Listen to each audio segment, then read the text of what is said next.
Hello, Middies. I'm Mr. Myers, and I wanted to promote my street law class for a possible class you might take next year or maybe even in the future.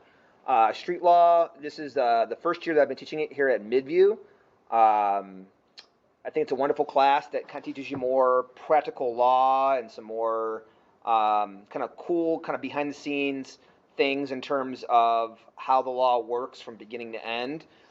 We do some really cool hands-on things in the class. You can probably talk to fellow students who have taken it already this past year. But we do a unit on forensics where we do some fingerprinting type stuff. We go into the beginning process from when you're arrested to the booking stage, and then eventually through the court processes.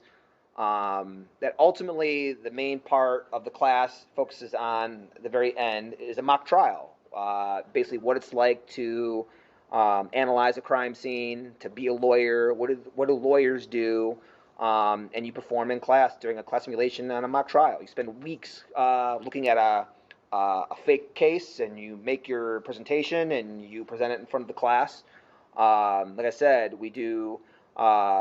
We do a whole unit on forensics. We do a unit on serial killers and the psychology behind it, as well as some characteristics of them. And you will research some different serial killers as well. So, again, a really neat class that you don't really get a lot in other classes, which I think is really unique. So, again, if you're interested, if that sounds interesting to you, and you want to have some fun, then I hope you will consider street law. Thank you so much.